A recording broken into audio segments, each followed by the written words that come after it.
Bom dia, pessoal. Me ouvem bem?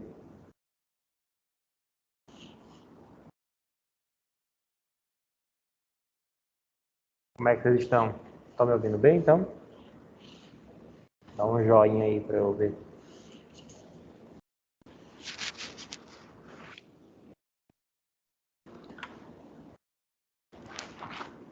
Me escuta bem, então?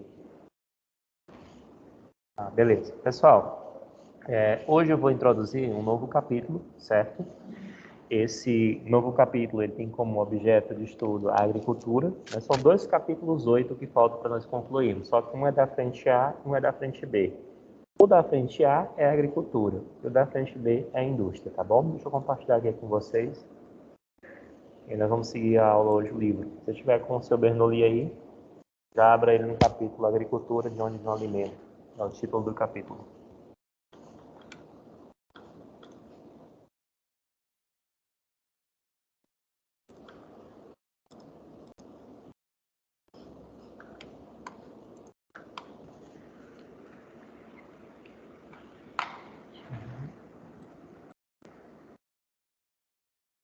Júlia, bom dia. Tainara, bom dia. Então, compartilhando tela.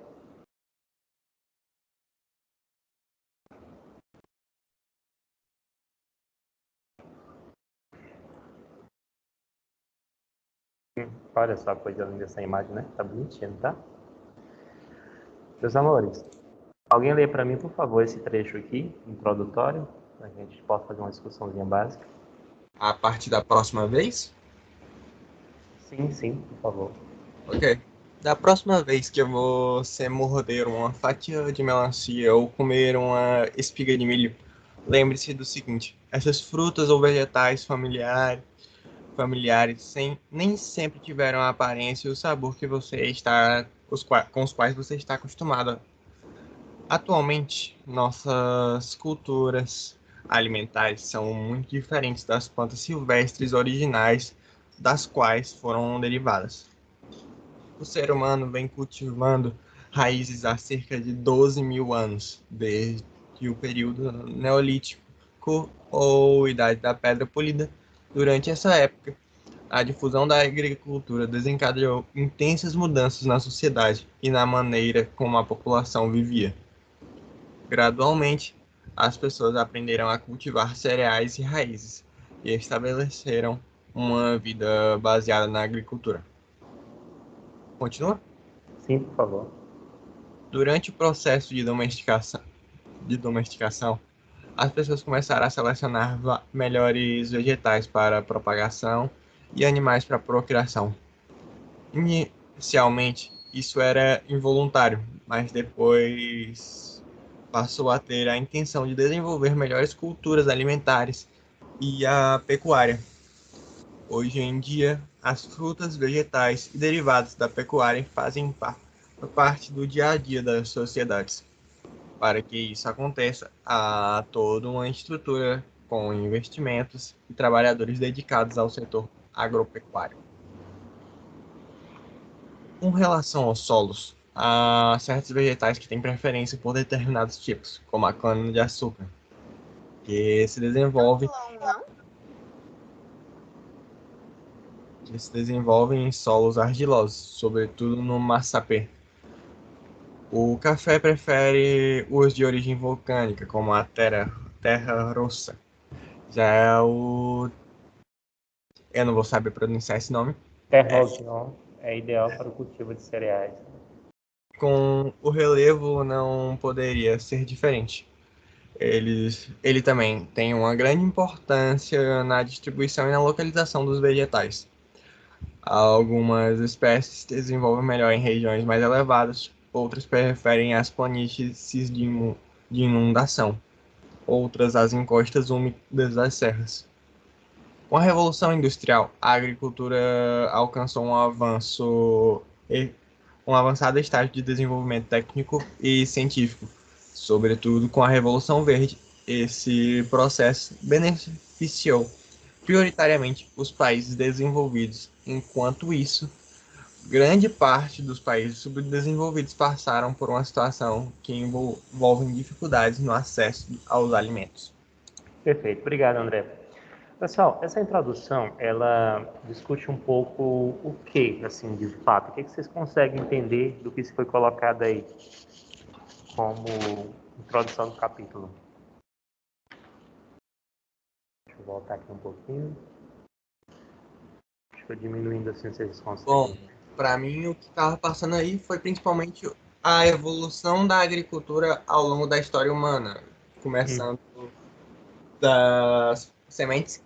Na verdade, nem começou das sementes, a história que ele contou. Começou mais do período de sedentarização humana, aí depois passou para seleção das coisas mais aptas para o consumo. E foi seguindo assim até chegar na Revolução Verde, que foi aquela época da mecanização dos setores agrícolas e pecuários. Obrigado, André. Você já parou para pensar que é tão fácil hoje você ir no supermercado e comprar uma fruta, um vegetal, que às vezes a gente desconsidera todo o contexto de rede, de infraestrutura, de transporte, de produção, que é necessário para que aquela fruta chegue até o supermercado? Já conseguiu imaginar assim, a logística disso acontecer, né? Tipo, a gente está tão habituado a ter as coisas prontas que a gente não consegue, às vezes, imaginar o que está envolvido por trás daquilo. Já parar para pensar nisso? Olha, eu consigo imaginar o processo de que chega na Ceasa. Alguém está produzindo, pega o caminhão, vai com aquelas caixas, entrega lá na Ceasa. Então, Agora, existe uma rede, e essa rede, André, ela tem que ser constante. Por exemplo, agora no dia 1º de novembro está anunciada a nova greve dos caminhoneiros. E aí, quando os caminhoneiros param uma semana, duas, que acontece o desabastecimento, que esses alimentos eles ficam escassos, ou as pessoas não têm acesso, parece um despertar para aquilo que acontece de maneira silenciosa no nosso dia a dia. De que do produtor até o consumidor existe todo um trajeto que precisa ser feito, levando em consideração o sistema de transporte, pagamento de imposto, infraestrutura, limpeza e assim por diante. Então, o alimento ele vem de algum lugar, né? Existe toda uma logística que você vai, né, comprar. Você chega no supermercado, você tem uma maçã argentina, você tem uma maçã chilena, você tem uma maçã brasileira, aqui do Vale do São Francisco, à sua disposição. É provável que o valor delas mude, mas, né, elas vêm de diferentes partes do mundo. E depois ele vai falar um pouquinho dessa questão da importância de você levar em consideração essa infraestrutura, essa logística, essa rede que é formada por produção de alimento. E depois o autor foca nos elementos naturais que são fundamentais para o desenvolvimento agrícola. Saberia me dizer quais são? Ou que ele aborda, os exemplos que ele dá, inclusive alguns deles nós já trabalhamos esse ano, como a terra roxa, por exemplo. Que elementos naturais são fundamentais para a agricultura? Ou para o seu desenvolvimento? bom, para a agricultura, como ele falou aí, é necessário um solo fértil, como massa P ou a terra roxa, né? Que esses dois variam o motivo, que um é do troço da lava resfriada e o outro é, eu não lembro, por causa da quantidade de decomposição, não lembro agora por que o massa P é fértil. Também falou do relevo, que regiões mais altas tendem a produzir tem um tipo de cultivo diferente de uma região mais plana e alagada. Perfeito. Deixa eu relembrar de vocês aqui um conteúdo do 8º ano, que é dos Estados Unidos. Vocês lembram desses belts agrícolas? Lembro. Não lembro qual é a função de cada um, não. Pois pronto, deixa eu mostrar aqui para vocês um mapa de uma qualidade boa. Eu acho que esse aqui dá para visualizar desse tamanho, ó. Cinturões agrícolas dos Estados Unidos, né? Esse aqui também tá horrível, né? Mas vamos lá. Queria um da qualidade mais bacaninha, né? Mas não vou encontrar aqui, eu acho. Eu creio que não vai aparecer. Cinturões agrícolas, deixa eu ver se aparece aqui.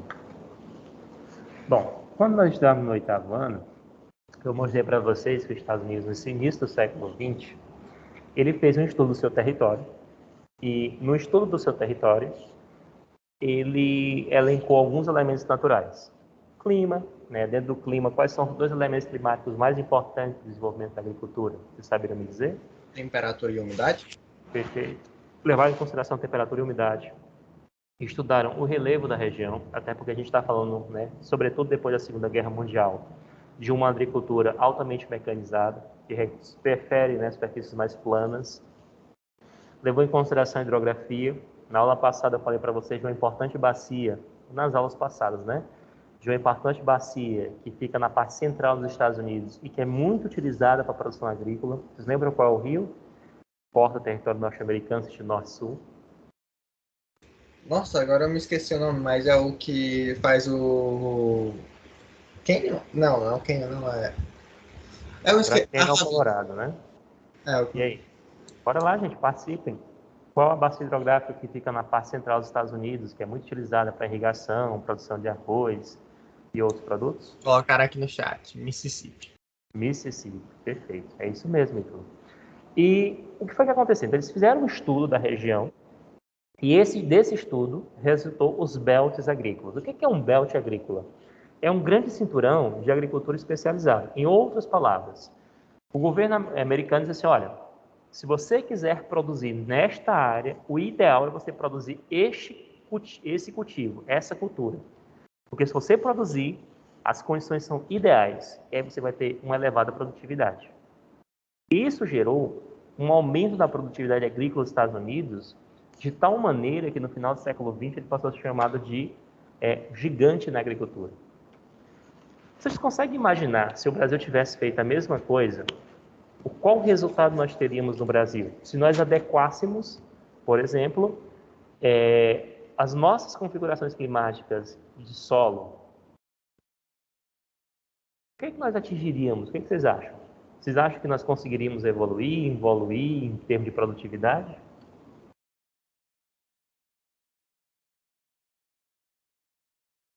E Em aí? questão dos solos? Se nós pegássemos, estudássemos os climas brasileiros, os tipos de solo, e adequássemos a produção do que nós vamos cultivar, tipo soja, milho, a uma qualidade mais ideal para o seu desenvolvimento. Qual seria o resultado disso? Nós teríamos uma maior produtividade? O que vocês acham? Eu acho que aumentaria a produtividade, além de se você acaba produzindo coisas mais diversificadas em cada região. Exatamente, né? É o que a Luísa também colocou, né? Nós teríamos um produto nacional bruto bem maior. É claro que, né, a gente tem que levar em consideração que o Brasil, por exemplo, é um país ainda que tem uma economia muito pautada no século XVIII, século XIX. O que eu me refiro, né, a esse tipo de economia? Porque nós temos ainda a economia muito focada no setor primário. E os países que mais lucram, os países mais desenvolvidos, que têm maior renda per capita, são aqueles que exportam alto valor agregado. E alto valor agregado está relacionado ao setor secundário, que é a indústria, e está relacionado a um alto desenvolvimento tecnológico. Então, quando você cria um iPhone, quando você cria uma TV, quando você cria alguma tecnologia, ou até os semicondutores, que são tão necessários no mundo de hoje, você vai ter, é claro, uma necessidade, né, muito maior de uma mão de obra especializada, mas você vai ter um lucro mais significativo do que exportar, por exemplo, soja, milho e trigo, que depende, é claro, das oscilações do mercado, do tipo de safra, da carência do produto no mercado internacional. Então, países desenvolvidos investem em setor secundário em alta tecnologia. Mais ou menos seria essa lógica, tá bom? Mas vamos falar aqui do conceito de agricultura. Voltando aqui para o livro, só um segundinho. A palavra agricultura vem, observe nesse gráfico aqui, ó, do latim, que é ager, que significa campo, fazenda, terra, e cultura, que envolve cuidado e cultivo. Então, é cultivo ou cuidado na terra. Não é incomum e não há erro se eu me refiro a um tipo de cultivo como cultura. Por exemplo, cultura da soja, cultura do milho, porque cultura, como vocês podem observar, é um cultivo. E é um cultivo, por exemplo, de soja, de milho, de trigo, como queira colocar. Perfeito? Alguém lê para mim, por favor, a definição aqui de agricultura, porque eu queria acrescentar uma informação que é fundamental. Por favor. Aí embaixo, no gráfico? Isso, onde tem o nome agricultura, amor. Tá bom. A arte ou a ciência de cultivar o solo, incluindo o plantio e a colheita de culturas e a criação e o manejo de animais. Perfeito. Vocês já pararam para pensar que, às vezes, nós usamos a expressão agropecuária com medo de não contemplar a pecuária? Então, às vezes, o aluno bota lá agropecuária, porque ele acha que se eu usar só agricultura, a criação, por exemplo, de gado extensivo não inclui. E aí eu não sei se vocês estão entendendo a lógica aí. Pelo conceito de agricultura, a pecuária entra? Ou não? Entra. Então, quando eu falo agricultura, inclui a pecuária. Eu não preciso colocar agropecuária. Mas é aquilo que eu estava falando mais cedo numa turma C aqui, no presencial, eu vou fazer o seguinte, olha. Do ponto de vista conceitual, geográfico, econômico, a agricultura envolve a criação de gado. Bode, carneiro, bovinos, suínos, enfim.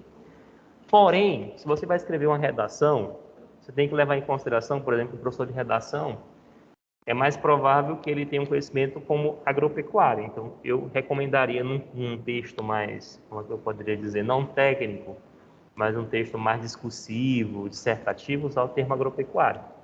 Mas no contexto geográfico, você pode usar o termo agricultura, que ele serve tanto para a pecuária como para o cultivo no solo. Ficou claro isso aí? Sim. E aí, respondendo a minha amiga Júlia, tem um exemplo de plantas trazidas de fora e que geram impactos negativos? Sim. Toda vez que você planta ou cultiva uma vegetação secundária, o que é uma vegetação secundária? Desmatou-se a vegetação primária e aí você vai plantar uma vegetação secundária. Se aquela vegetação secundária não estiver dentro do ecossistema que ela foi inserida, ela pode impactar e causar dano ao bioma nativo. Por exemplo, quando você planta eucalipto, por exemplo, eles extraem muita água do subsolo e as plantas do entorno morrem. Por isso que algumas espécies de eucalipto são chamadas de deserto verde, porque elas têm um impacto muito nocivo nas plantas do entorno. Então, reflorestar nem sempre é um sinônimo de qualidade ambiental. Para reflorestar, você tem que ter exatamente consciência daquilo que você está inserindo dentro daquele bioma ali, dentro daquele ecossistema. Tudo bem, Julia?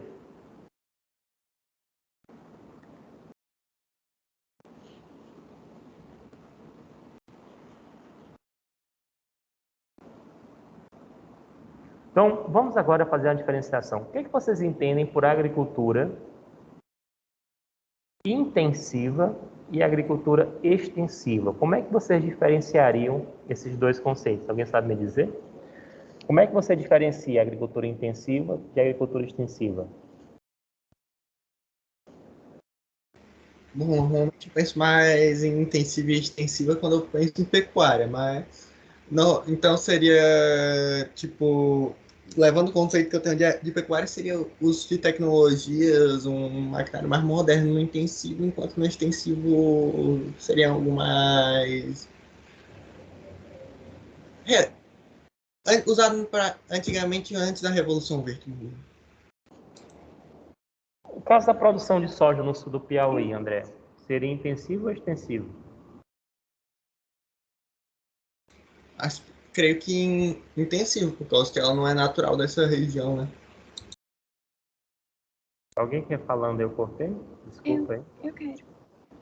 Pois não? Eu acho que a intensiva ela é mais relacionada à questão de produção mesmo. Produzir para vender, exportar e tal, tem mais máquinas, bem mais elaborada, em grande quantidade. E a extensiva está mais associada, até onde eu entendo, à produção mais caseira, mais entre família mesmo, eu acho. Pronto. O intensivo é mais mecanizado e a produção em alta escala. Perfeito. Vamos ver aqui o conceito, né? O William colocou aí no chat, tá? Alguém lê para mim, por favor, aqui, pecuária intensiva e extensiva, para que a gente possa fazer a diferenciação, por favor. A agricultura intensiva se caracteriza pela elevada produtividade, com o emprego de maquinário moderno e técnicas consideradas inovadoras de preparo de solo, uso de insumos agrícolas, fertilizantes agrotóxicos, sementes selecionadas ou modificadas geneticamente e sistemas de irrigação. Dispõe de assistência veterinária e frequentemente recorre à inseminação artificial em animais. Já a agricultura extensiva é a modalidade de produção caracterizada pelo baixo investimento financeiro e reduzida utilização de insumos de tecnologia. Na pecuária extensiva, por exemplo, o gado é criado solto, alimentando-se de pastagens naturais e apresenta baixa produtividade. Pronto, então vamos com calma aqui. Deixa eu dar uma dica para vocês, obrigado, viu? Existem 3 coisas importantes, ó. Capital, deixa eu anotar aqui, capital, mais terra, mais mão de obra. Vou botar aqui MO, certo? Na produção intensiva, o que é mais importante? É o capital, a terra ou a mão de obra? Em qual? Na intensiva, na agricultura intensiva, o que passa a ser predominante? Tal. Capital. A terra é um fator secundário e a mão de obra também é um fator secundário porque eu uso maquinário. Então, imagina que eu tenho uma terra, certo? E essa terra tem 10 hectares.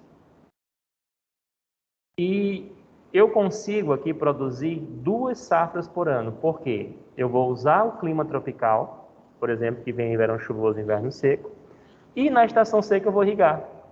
Então, a terra não é um fator limitante, porque como eu tenho um capital, eu posso criar um sistema de irrigação que me permite ter 2 safras por ano. O que vai acontecer é que a mão de obra nesse sistema intensivo, ela é muito mais especializada. Por quê? Eu posso desenvolver uma semente transgênica que se desenvolve em menos espaço e tempo. Eu posso desenvolver uma semente transgênica que é resistente a uma determinada praga. Eu vou ter que monitorar a questão de agrotóxico para a questão de que não haja invasão de praga. No caso da agricultura, deixa eu colocar só aqui de novo os parâmetros, tá? Capital, eu vou botar só assim, ó. Acho que vocês vão entender. Capital mais terra mais mão de obra. No caso da agricultura intensiva, o que vai ser mais, aliás, extensivo, o que vai ser mais importante? É o capital, a terra ou a mão de obra? Terra é mão de obra? Terra. E como eu não vou ter capital para ter maquinário e tudo, a mão de obra. O que eu não tenho é dinheiro para investir. Então, se eu tenho uma terra aqui de 10 hectares, eu vou ter apenas uma safra por ano.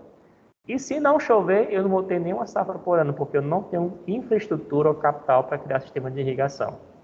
É o que a gente chamava de sistema de subsistência, né, antigamente. A pessoa plantava basicamente para sobreviver e um pequeno excedente, às vezes, comercializado. Para eu ter uma produção duplicada, eu tenho que ter mais de 10 hectares de terra, ou seja, a terra é um fator importante. Aqui não, eu posso desenvolver técnica para ter 2 ou até 3 safras por ano, vai depender da tecnologia que eu vou empregar. Então, no sistema intensivo, o capital é o fator determinante. E no sistema extensivo, a terra é o fator determinante. Daí o termo extensivo, né? Porque está associado à extensão da terra e não à qualidade da produção dessa terra. Foi claro? Foi, professor. Pronto. E olha só aqui. O texto aqui ele vai falar sobre a evolução da agricultura. E a agricultura ela vai ser o fator fundamental. E não é à toa que ela é estudada antes do capítulo de indústria. Porque é justamente a agricultura a primeira atividade econômica. Ela marca a passagem. Deixa eu colocar aqui no chat para vocês verem.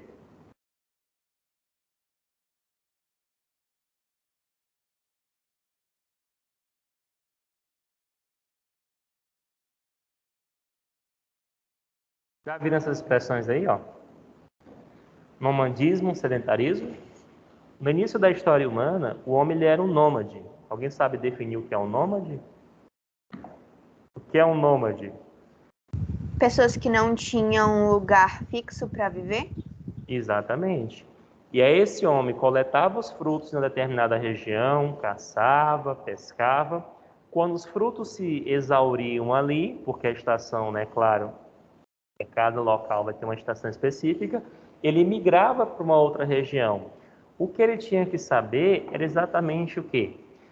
Que ao migrar, ele tinha que ir para um local, partindo do pressuposto que esse local teria frutos naquela estação, porque se ele passasse muito tempo caminhando e chegasse num local que não tivesse alimento suficiente para ele morreria. Então, a localização espacial, o deslocamento dele no espaço, dependia da sua própria sobrevivência dependia disso.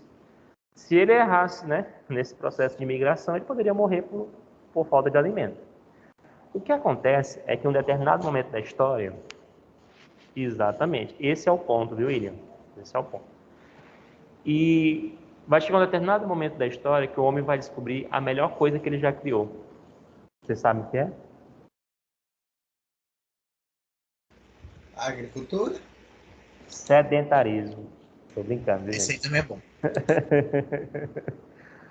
Mas o que é a sedentarização? É a fixação do homem, né? Nem sempre ser sedentário significa ficar parado, viu, gente? Não, o pessoal do CrossFit aí, do ciclismo de madrugada, não é brincadeira, viu? Não? Pode correr seus 5K, pode andar seus 10K de bicicleta, viu? Só estou dizendo que o homem vai se fixar.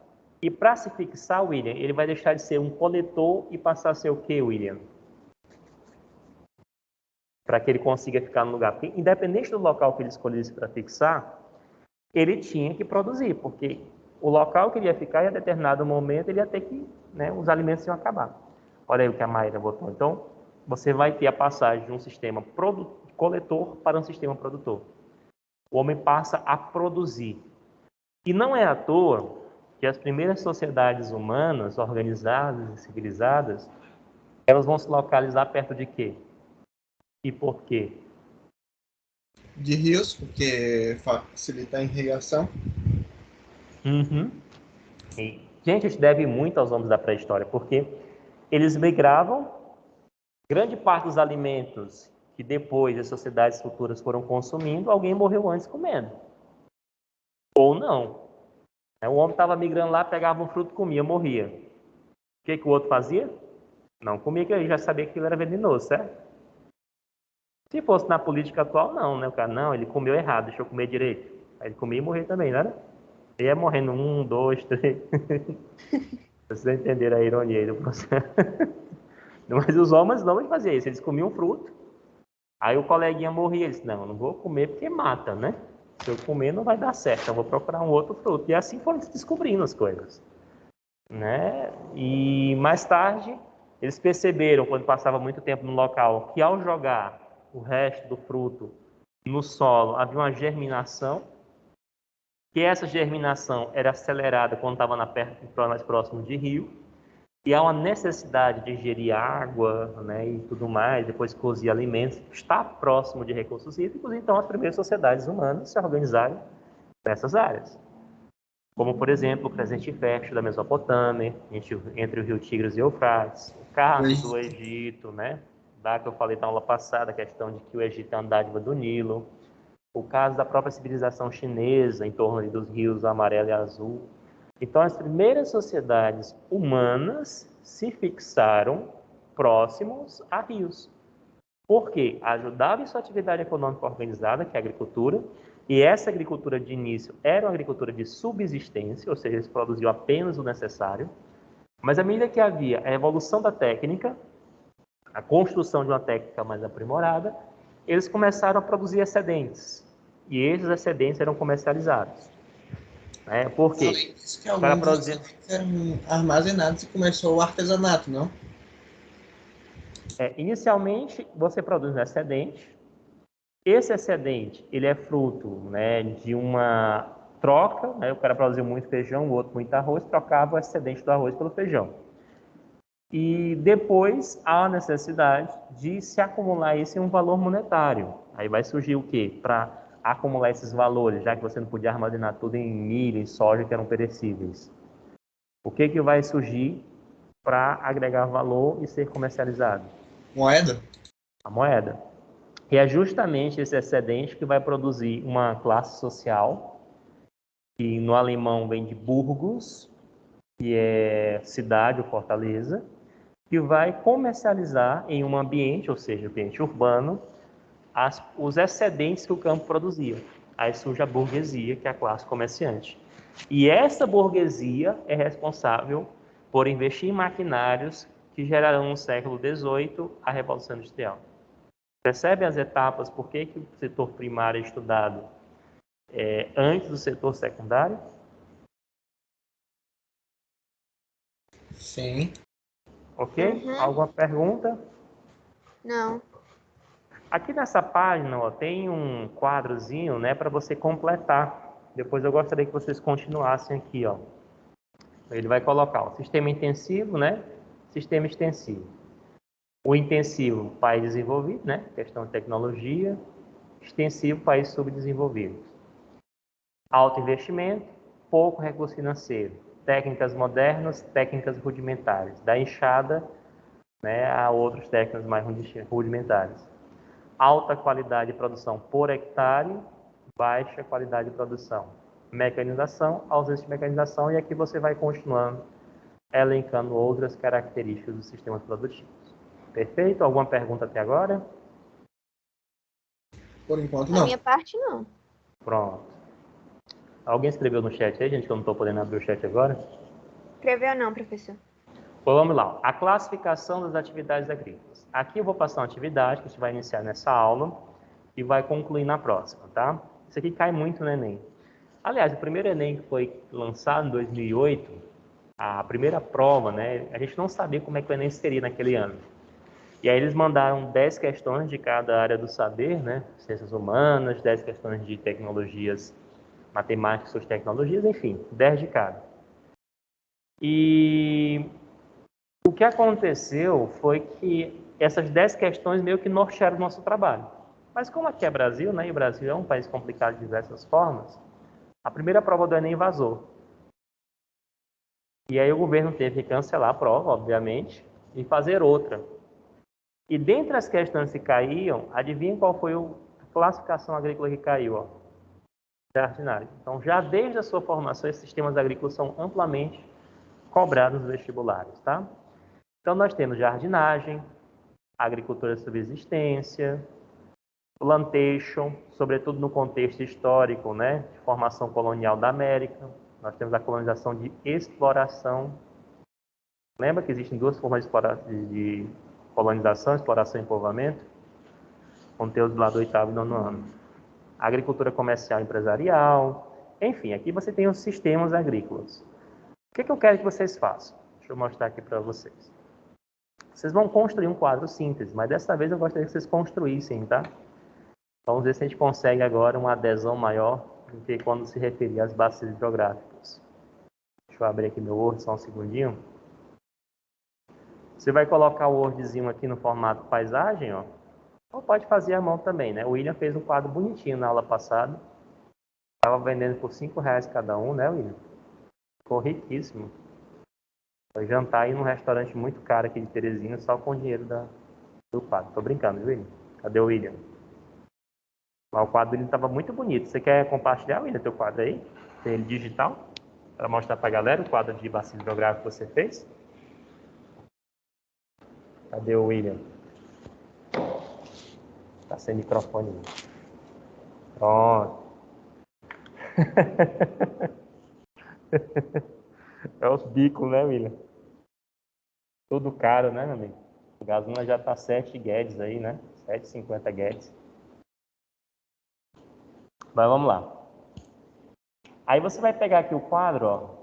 Se você fizer aqui no Word, eu vou fazer no Word aqui só para você ter como visão. Você pode fazer mesmo manual.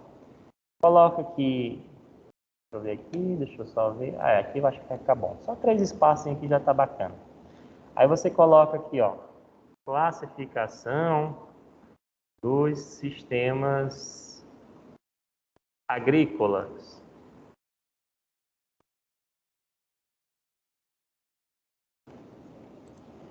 Deixa eu só botar aqui. Sistemas agrícolas. Daí você bota aqui, né, o sistema agrícola, né? Aí você vai colocar aqui uma descrição ou caracterização. Você escolhe aí o termo que você achar melhor. E aqui vantagens e desvantagens. Por exemplo, o primeiro sistema que o livro aborda aí é o sistema de jardinagem, certo? E aí, olha aí, ó, o trabalho dele de bases hidrográficas.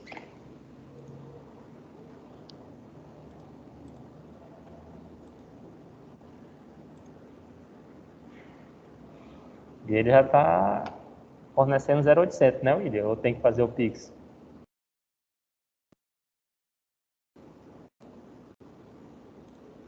Só baixar aqui, William, deixa eu ver se eu vejo, porque eu não estou conseguindo abrir no... Só... Você pode usar aí, viu? Acrescentar informações. Eu não estou conseguindo baixar aqui. É um vírus, né? Do William. Deixa eu ver se eu consegui baixar aqui. Se eu sair da live aqui, viu, gente? É porque meu computador bugou aqui com o Trojan aí.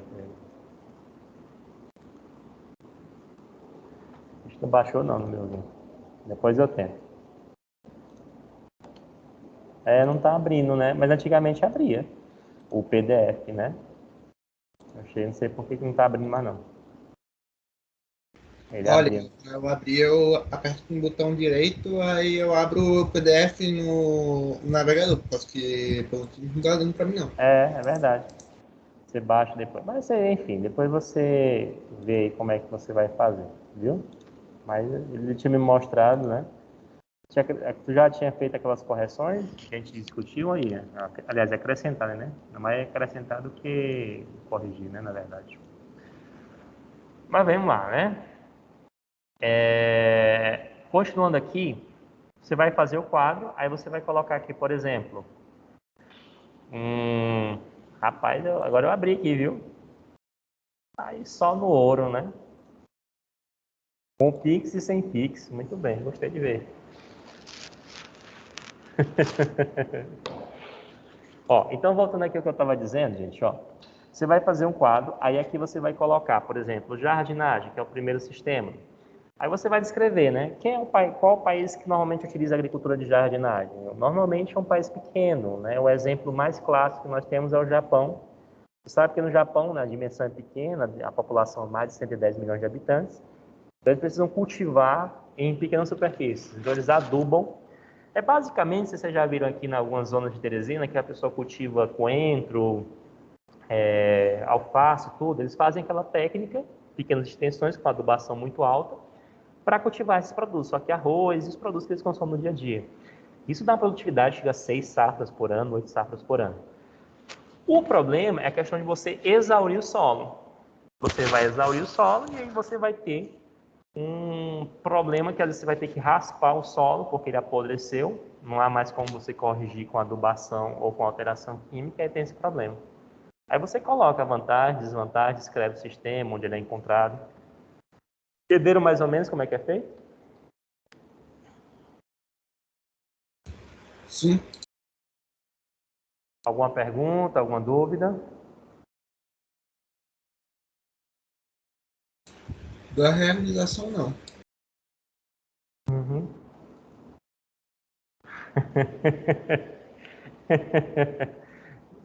Esse daí é bom para não subir o preço da gasolina, viu, William? Tá bom? Então, construa um quadro, porque assim, o nosso objetivo na próxima aula será meio que nós debatermos esse quadro. Então, quanto melhor você construir o quadro, melhor para a gente discutir, né? Aí você vê um quadro como esse que o William fez aí, né? Bem organizadozinho. Então, quando você vai estudar para avaliação, ele já dá uma resumida muito bacana naquilo que é importante, naquilo que é essencial. Você só vai comprovando as informações, vai, né, acrescentando, retirando, colocando outros e assim por diante, tá? Então, amanhã nós já vamos corrigir esse quadro, viu? E aí, gente, vamos fazer o seguinte, se vocês puderem amanhã compartilhar o quadro que vocês fizeram, entendeu? Enviar, a gente vê, acrescenta informações. Quanto mais rico o quadro que vocês corrigirem, aliás, construírem, melhor será para a nossa discussão. Então, dá para fazer até amanhã o quadro? Eu acho esse quadro até mais simples, né, William, do que o anterior, porque o outro você tinha a extensão da bacia, um aproveitamento econômico, né? Assim, algo mais mais denso, né? Professor, é mais tranquilo de fazer mesmo. Então, assim, é a foto do William. Valeu, William. Alguma pergunta, meus amores? Alguma dúvida? E Não. durante a semana, gente, eu creio que eu tenho 3 aulas a semana. Amanhã eu vou falar dessa parte de sistemas agrícolas, vamos corrigir e já vai avançar um pouco mais. Eu creio que sexta-feira eu termino esse capítulo. Viu? Para o remoto. E sábado para os que estão aqui no presencial. Meu objetivo é esse, tá ligado? A meta é essa. Se não der para fazer, a gente dobra a meta. Aí na próxima semana eu já quero começar a indústria, fazer questões e começar a indústria para que a gente possa ainda fazer uma revisãozinha de questões aí mais futuramente. Tudo bem? Ok, Júlia? Pois um abraço, meus amores. E um bom dia para vocês. Tchau, professor. Tchau, tchau. Tchau.